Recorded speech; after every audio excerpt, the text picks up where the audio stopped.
Hey there! So today I'm doing a thrift flip.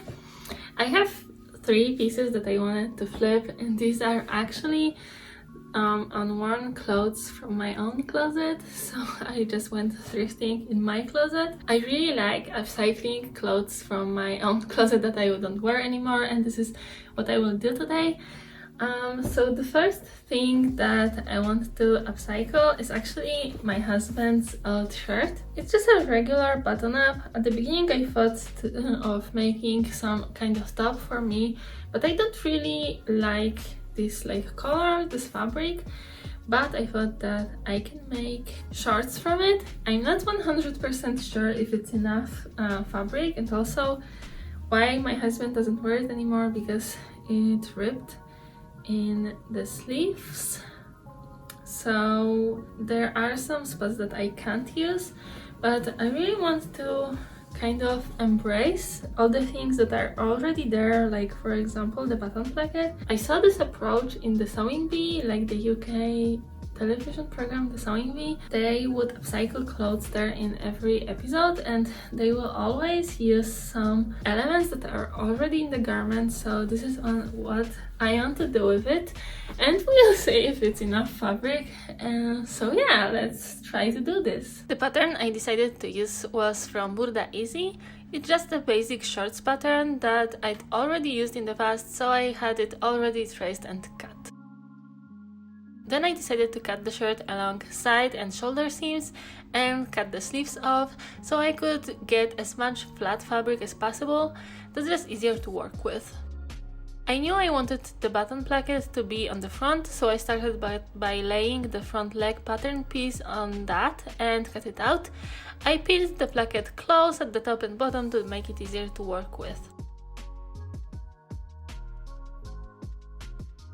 Then I decided to cut off the back yoke facing to gain just a little bit more fabric. As you will see, it turned out I will need it.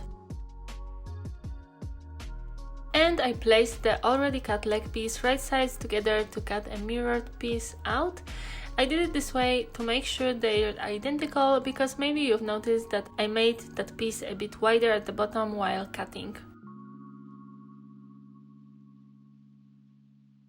And now the fun begins, because the rest of the pieces had to be patchwork, so I played around with it to see what I should do to make the back leg pieces fit. I decided to use the remaining button placket, and I pinned and stitched some pieces of fabric together to finally make it big enough.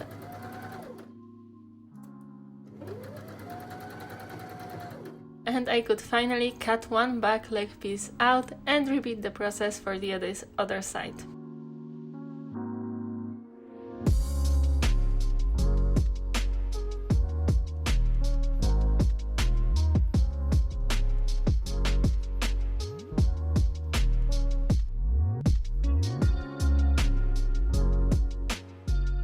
The one last missing piece was the waistband, so I looked through all the remnants to check where I could cut a decent length 7 cm wide stripe so I can later patchwork the waistband as well, and I found some, including the contrasting yoke lining. I tried to keep straight grain as much as possible, using the seams as reference. I stitched the stripes together into one long band and then trimmed it to the correct length according to what pattern set. This is what all the pieces looked like, and it kinda bothered me how different my seams look to the seams from the original shirt, so I decided to overlock and then top stitch them to make it all more cohesive.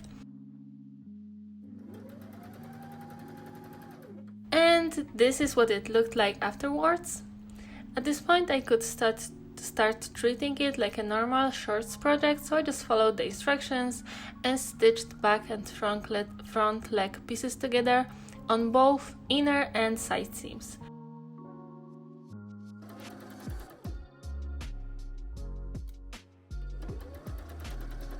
Next, I put one leg inside the other, right sides together, and pinned and stitched the entire crotch seam.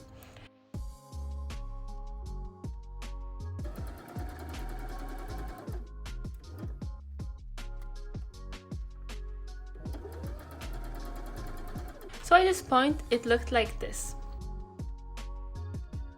Then I took the waistband that I already stitched into a loop and folded it in half and pinned around the waist of the shorts.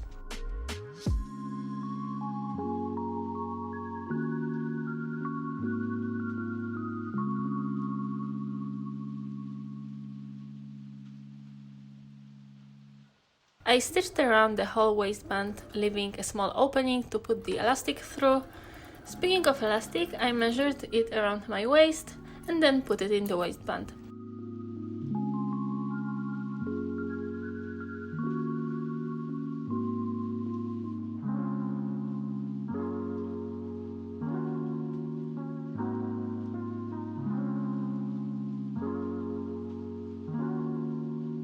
I stitched the ends together and then stitched the opening close and overlocked the entire waistband seam allowance as well as the bottom of the legs.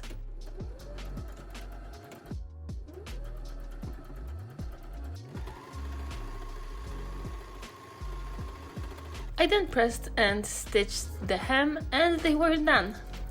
I think they look pretty cool with the button placket and all the extra seams. I wish I used some other fabric from my stash to add pockets though, but I will happily wear them anyway.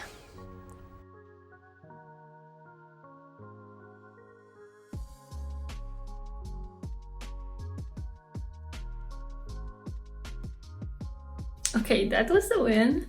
So let's keep going. So the second thing I want to flip or upcycle is this rib knit skirt. It's actually a part of a 2-pack, and the black one I already upcycled for a top, and this one I also want to turn into a top.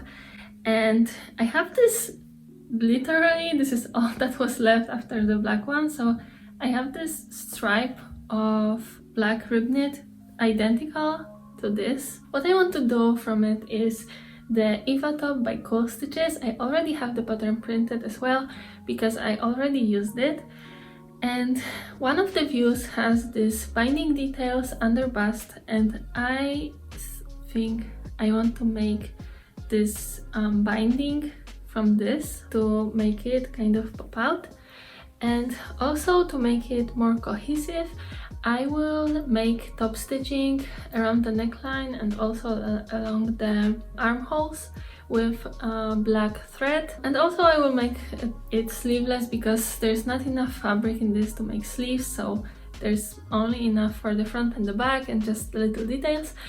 Yeah, but other than that I will just follow the pattern and I will show you how I do it. So let's start. So first, again, I cut the skirt along the existing seams to have just flat pieces of fabric.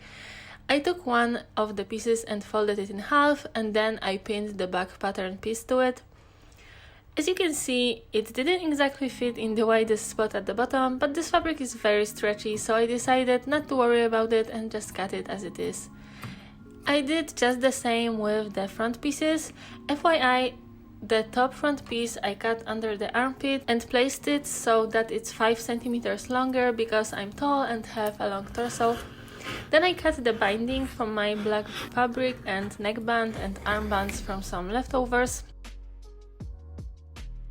The instructions for this pattern call for a little bit different order, but I start with pressing the hem for the binding first, so it's easier to sew it later when it's already sewn in the front and all curvy.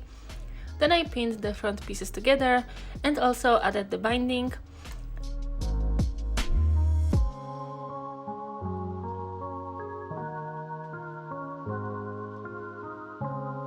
I stitched this curved seam very slowly on my overlocker.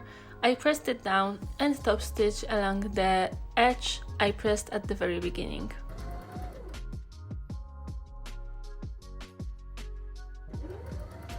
Then I pinned and stitched sides and shoulder seams.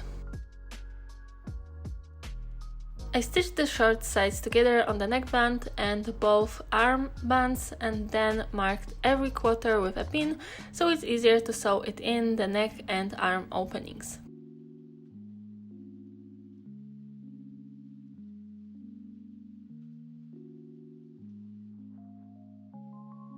I mark quarters on the openings as well and then matched the pins.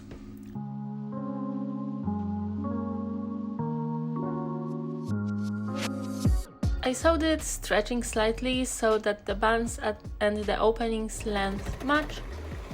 I did exactly the same for the neckband and both armbands. And this is what it looked like, and the one last thing was to top stitch it. I decided to use a double needle and go slow and carefully to make it the best I can, as it's really contrasting, so every wonky place will be highly visible. And this is me wearing it actually 2 days later, and I got a haircut in the meantime. The contrast is pretty in your face, but I really like it. Okay, so that was a win too.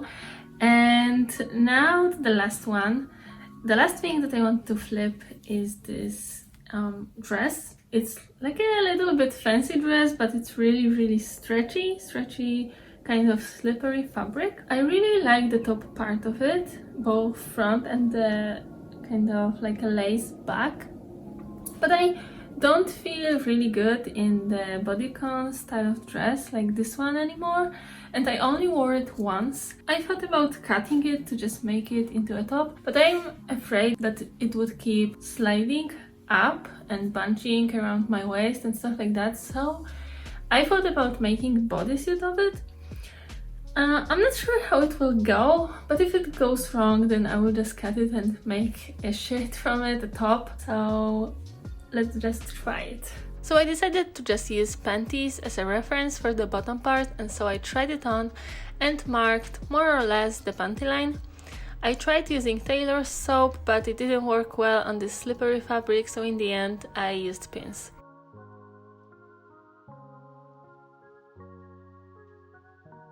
I took similar panties and placed it on top of what I marked. One side was lower than the other, so I just took the higher one as a reference and tried to match what I marked with the actual panties. When I was happy with how it was centered and matched, I drew the lines and I added 2 cm seam allowance at the bottom just in case. I didn't add any hem allowance at the leg holes because I decided not to hem it so it doesn't show through my trousers or whatever I wear it under. I repeated it at the back, making sure it matches at the sides.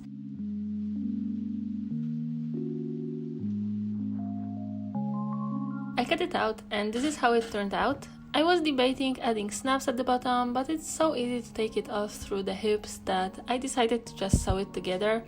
Yes, I will have to get pretty much naked to pin this, but it is what it is. I pinned it and tried it on to make sure it's all good and then stitched it.